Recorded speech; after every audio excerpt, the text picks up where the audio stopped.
If you see him in your window, it's already too late.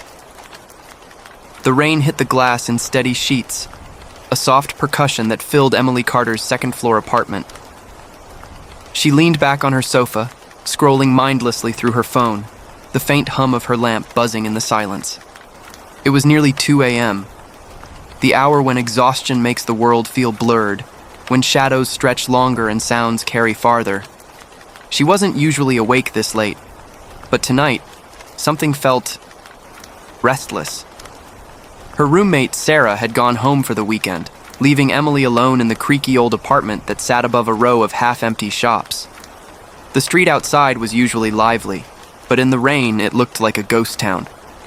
Street lamps flickered, their glow barely pushing back the dark. That was when Emily remembered the story Sarah had told her a few weeks ago, the local legend about the window man. Sarah had been drunk when she first mentioned it, laughing nervously at her own words. If you see him once, you'll see him every night, closer each time, smiling, watching. Emily had rolled her eyes back then, calling it one of those dumb urban myths meant to scare kids. But alone now, with the storm pressing against the glass and the street unnaturally quiet, the memory crawled back. Her phone buzzed with a notification. She glanced at the time, 2:13 a.m. Something pulled her eyes toward the window. At first, she thought it was just the reflection of her own lamp, warping on the rain-slick glass. But then, she froze. There was a face, a pale, smiling face pressed against the outside of her window. Her chest tightened, her body refusing to move. The figure didn't blink, didn't knock, didn't breathe, just smiled, and the impossible detail slammed into her mind. This was the second floor. No balcony, no fire escape, nothing for a man to stand on. Yet there he was. Emily stumbled back, her throat tightening, the scream stuck halfway. Her mind scrambled for logic. Maybe it was a prank. Maybe someone had climbed up. Maybe... She snatched her phone, hands shaking, and snapped a photo. But when she glanced at the screen, nothing. The photo showed only her rain-streaked window, no face. Heart pounding, she forced herself to look again at the glass. Empty. The man was gone. The sleepless night. Emily didn't sleep. She locked her bedroom door, though it felt ridiculous. What good was a lock if someone could float outside a second-story window? She kept the lamp on and scrolled the night away, jumping at every gust of wind. By morning, she convinced herself it had been her imagination. Sleep deprivation, stress, reflections in the rain. She told no one. The second night. The next evening, Emily tried to shake it off. She poured herself a glass of wine, turned on the TV, and buried herself in a sitcom marathon. Midnight passed, then 1. By 1:47 a.m., her eyelids drooped. She drifted off on the couch, the TV's laugh track echoing faintly. Thump. Emily jolted awake. The noise had come from the window. Slowly, she turned. Her blood ran cold. The window man was there again, closer. This time, his face was only inches from the glass. His wide, fixed smile didn't reach his eyes. His head tilted slightly, as if studying her reaction. Emily couldn't breathe. She clutched the blanket to her chest, tears welling without her permission. Her phone buzzed in her lap, a spam text. But when she looked back up, the window was empty again. The search for answers. By morning, she was pale and hollow-eyed. Coffee did nothing to shake the dread. At work, she found herself Googling the legend. The window man urban legend. Face outside window every night. The stories were all the same. Someone would see him once, then every night after, closer each time. Until no one ever wrote what happened after. Posts ended abruptly, accounts deleted, users never replied again. She slammed the laptop shut. The third night. Emily thought about sleeping at a friend's place, but she was too embarrassed to explain. What was she supposed to say? There's a smiling man floating outside my window. By 2 a.m., Her hands shook so badly she spilled her water. She gripped the glass tighter, forcing her eyes not to drift to the window. But the silence pressed harder. Her head turned before she could stop herself. And there he was. The window man, closer than ever. His face wasn't just near the glass now, his breath fogged it. Slowly, deliberately, he raised his hand and pressed his palm against the window pane. Emily dropped the glass. It shattered across the floor, but she didn't look down. Because the window man's smile had widened, unnaturally wide, and for the first time, he blinked. The storm raged through the night. Rain lashed against the glass, thunder growled overhead, and the wind screamed like something alive. But none of it mattered, because he was there. The window man. Emma clutched her phone, frozen in place, unable to scream. Her apartment was on the second floor. There was no balcony, no fire escape, just brick walls and empty air. Yet, the figure stood outside her window, face pressed against the glass, smiling. His teeth were too white, too straight, too perfect. His eyes, though, his eyes didn't blink. Emma staggered back, her breath short and ragged. No, this isn't real. This isn't happening. She grabbed her phone, fumbling to dial 911. Her trembling hands almost dropped it twice before she managed to hit the call button. 911, what's your emergency? There's a man, Emma's voice cracked. There's a man at my window. I'm on the second floor. There's no way he should be up here. Please send someone. The operator's voice was calm, steady. Too calm. Ma'am, could you describe him? Emma's throat tightened. She glanced at the glass. The man hadn't moved, still smiling, still staring. His skin looked pale. No, not pale.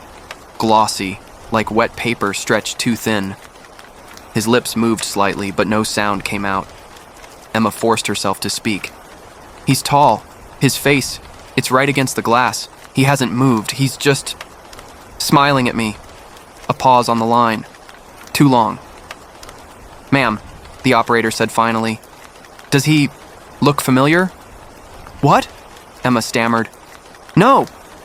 Why would he? The line went dead. She stared at her phone. The call had ended. No warning, no beep. Just gone. Damn it! She hissed, redialing. But her screen only showed no service. Her Wi-Fi was down too. Every bar, every signal, gone.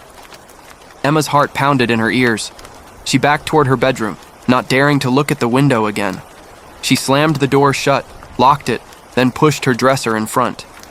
The storm outside howled louder, rattling the apartment walls. She climbed onto her bed, curling her knees to her chest, whispering to herself like a prayer. It's just a dream. It's not real. He can't get in here. He can't. Tap, tap, tap. Her head snapped toward the sound. The window. Not the living room window. Her bedroom window.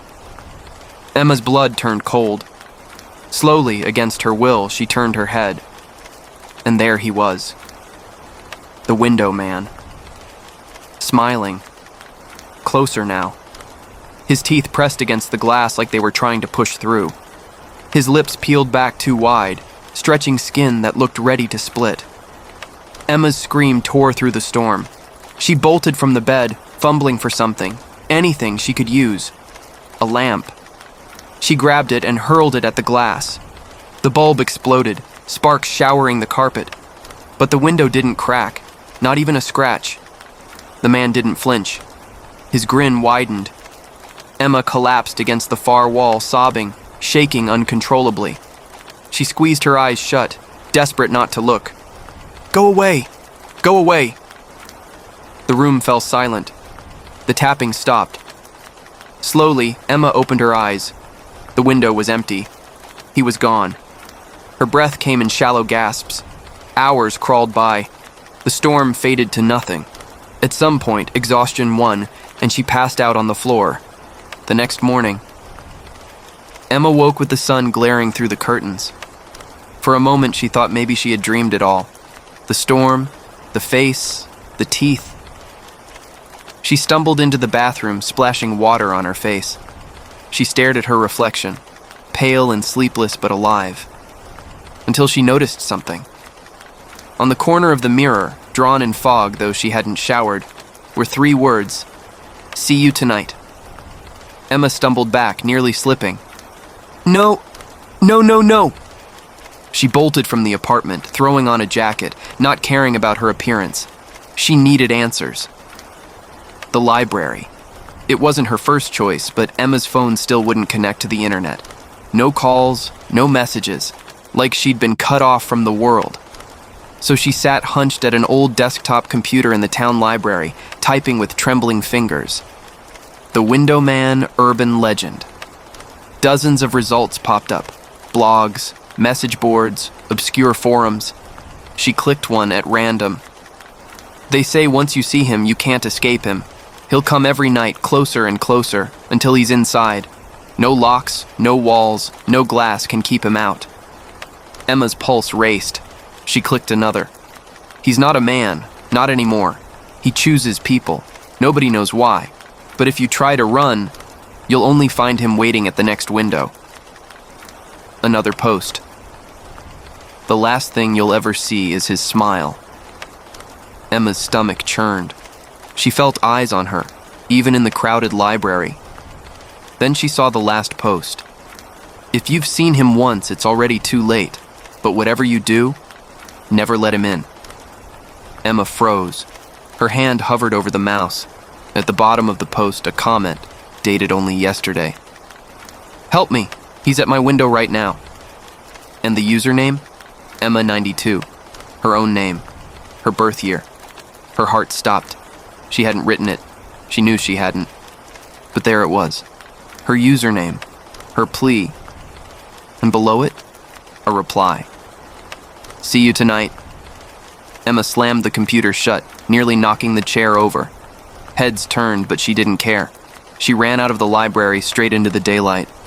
But even under the bright morning sun, she felt it. The weight of his eyes, watching her, waiting.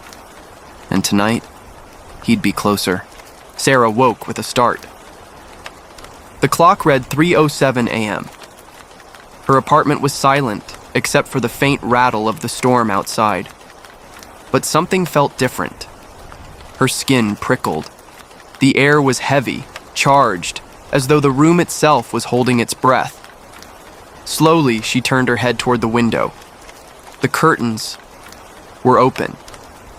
And there he was. The Window Man.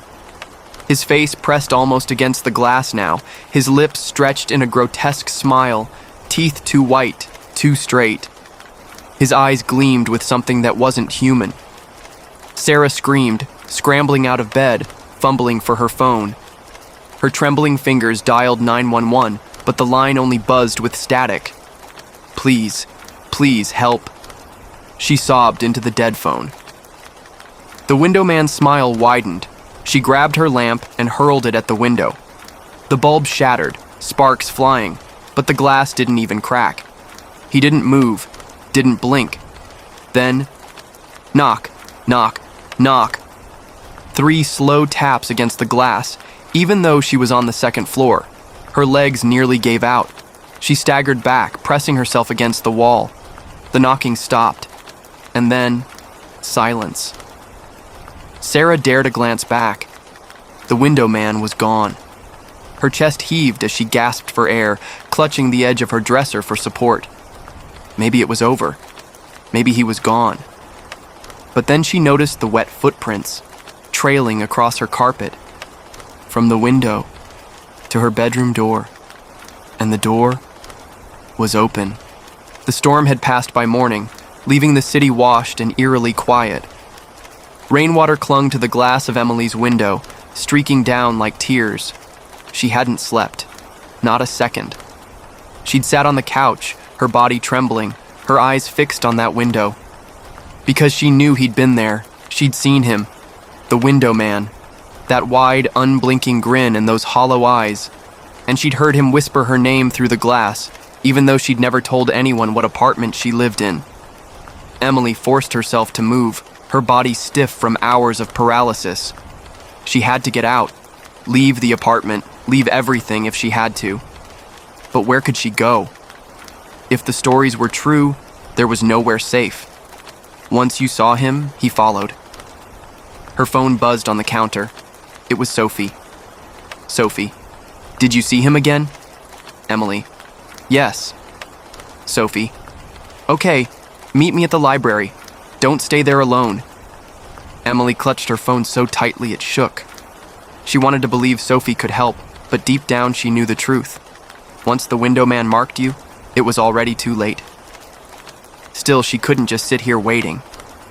She grabbed her bag, stuffed it with clothes and her laptop, then forced herself to glance at the window one last time. The rain had cleared, and the glass reflected the room back at her. For a heartbeat, she thought it was safe, until she realized the reflection wasn't hers. It was his. The window man was inside the reflection, standing just over her shoulder, smiling. Emily dropped the bag, her heart stopping. When she spun around, nothing. Empty room. But when she looked back at the glass, there he was. Not outside anymore. Not behind the glass. Inside. Emily screamed and tore the curtain shut, then ran out of the apartment as fast as her shaking legs would allow. At the library, Sophie was already waiting. Her face was pale, her eyes darting nervously. "You look like hell," Sophie whispered. "I saw him, not outside this time, in the reflection." Emily's voice cracked. Sophie didn't laugh. She didn't tell Emily she was imagining things. Instead, she leaned in close. "That's how it starts." Emily froze. "What do you mean?" Sophie's eyes were wide with something between fear and resignation. "You keep seeing him closer. First outside, then in reflections, then..." She swallowed hard. "Then you don't see him at all anymore, because he's already with you." Emily's stomach turned to ice. "How do you know that?" Sophie's lips trembled. Slowly, she pulled back the sleeve of her sweater. Her skin was pale, bruised in strange, finger-shaped marks. "I stopped seeing him 2 nights ago," Sophie whispered, her voice breaking. "And now, I think he's inside me." Emily stumbled back, her breath catching in her throat. Sophie's smile flickered. Too wide, too wrong. And in the dim reflection of the library's glass door, Emily saw it. Not Sophie's face. His. The window man. Smiling at her. Her heart slammed against her ribs as she stared at the mirror. It wasn't her face. At least, not exactly. Her reflection smiled back at her, lips stretching far too wide, eyes hollow and bottomless. It was her, and yet not. The reflection's hand lifted, slowly, deliberately, and pressed its palm against the glass, the same way the window man always did. Maya stumbled back, her phone slipping from her fingers and clattering to the floor. The reflection's mouth began to move, though no sound came out. She couldn't hear the words, but she understood them. "You let me in." The apartment lights flickered, plunging her into near darkness, and when they steadied again, she wasn't alone. A tall figure stood by the window. The window man. His grin split wider than before, stretching impossibly, showing row after row of teeth. Too many teeth. His fingers dragged slowly against the glass of the window, screeching like nails on a chalkboard. But the terrifying part wasn't that he was inside her apartment now. It was that the window behind him was closed. He hadn't come through it. He was simply... there. Maya couldn't move. Her muscles locked, her breath shallow. The figure leaned closer, head tilting as if examining her. Then, impossibly, he raised one hand and pointed, not at her, but at the bathroom mirror. She turned, heart seizing. The reflection wasn't mimicking her anymore. It stood on its own, moving even though she wasn't. Slowly, it began crawling out of the mirror, its hands gripping the edge of the glass like it was pulling itself through. Her scream tore through the night. She stumbled back, knocking over a lamp, and grabbed the phone again. Shaking hands tried to dial 911, but the screen flickered and distorted, displaying only one thing: a live video feed from her own phone camera showing her window. The window man was in it, staring, smiling, reaching closer, and then darkness. The lights went out. The phone died. The only sound left in the apartment was her ragged breathing and the faint scrape of nails against glass. When neighbors reported her missing the next morning, they found her apartment locked from the inside. No signs of forced entry, no struggle. But the mirror in her bathroom was shattered, and on the outside of her window, 3 long streaks dragged across the glass, as if something had been watching from inside. Rain hammered against the roof as Emily sat curled in the corner of her living room, clutching the baseball bat tighter than ever. The lights had gone out completely, leaving only the faint flicker of lightning to illuminate her trembling figure. Every flash of white outside the window made her stomach twist because she expected to see him. The window man. Her phone was dead. No power, no signal, just silence, except for the storm. Then came the sound. Tap, tap, tap. Not on her front door this time. Not on her window. It was from inside the apartment. Emily froze, her chest tightening. Slowly, she turned her head toward the sound. The hallway leading to her bedroom was dark, impossibly dark, as if the shadows had thickened, swallowing all light. And there, just beyond the lightning's flicker, stood a figure. Still, tall, grinning. The window man. Inside. Her breath caught in her throat. She dropped the bat, stumbling backward. No, you're not real, you're not. The figure didn't move, didn't speak, just smiled. His teeth glistened unnaturally bright in the darkness. Emily rushed for the door, fumbling with the lock. She yanked it open and bolted into the storm, rain drenching her instantly. Her bare feet slapped against the pavement as she ran, sobbing, the night swallowing her cries. But she didn't dare look back, not until she reached the parking lot. There, she spun, panting, chest heaving. The second-floor window of her apartment was dark, still, empty. For a moment, she thought, hoped, it was over. Then a bolt of lightning split the sky, and in every single window of the apartment building, he was there. Dozens of him, grinning, watching. Emily's scream was drowned by the thunder. The storm had quieted, leaving the night unnaturally still. Sarah sat huddled in her apartment, every light blazing, clutching the knife like it was the only thing tethering her to reality. Her breaths came shallow, each one trembling as she stared at the window. The glass reflected her pale, haunted face, and then behind her reflection, him. The window man. His grin was impossibly wide now, stretching inhumanly across his face.